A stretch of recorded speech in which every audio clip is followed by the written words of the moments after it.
Hello, how y'all doing? Welcome to Random Thoughts and Observations, Indian Devil Productions. I'm your host, David E. McClendon Sr., and we'll get into our video in just a second, but first a word of prayer. Let us pray. Dear Heavenly Father, thank you for all the many blessings you bestowed upon us. Thank you for our YouTube watchers, all of our blog followers, all of our blog readers, all the publishers, publicists, authors, illustrators, merchandisers, manufacturer representatives, and others that we come in contact with via these blogs and these YouTube channels. If there's anyone out there seeking to find you, please help them to find you. It's in Jesus Christ, Yeshua's most holy and most precious name that we pray by the power of His blood. Amen.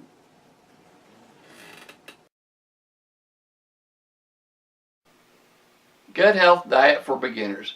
Now, this book, we've been reading a lot about gut health here lately. A lot of different authors and publicists are sending us books about gut health.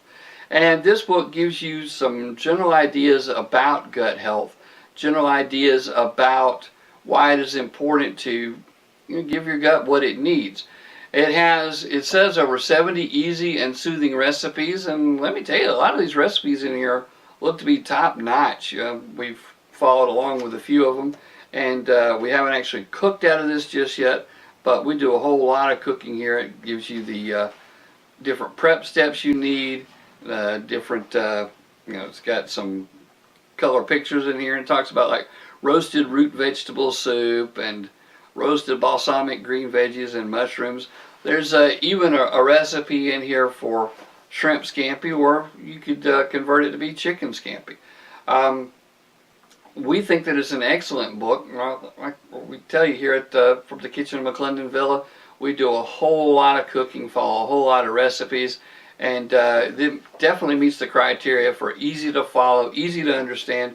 It's got a full course really in the beginning of the book to tell you not only why it's important, but what different practices you should have to make your gut healthier. And primarily, we're seeing a lot where the gut health is so important to your overall well-being. Believe it or not, having your proper gut health helps with your mental stability, with your if you have a child that's got ADD, ADHD, or autism, then having a proper diet that makes the gut healthy is important. And if you have someone that's suffering from dementia or Alzheimer's disease, again, it's important to have your gut health in line, to be eating the proper foods and receiving the proper nutrition. Thank you. Ready to order? Click the link below.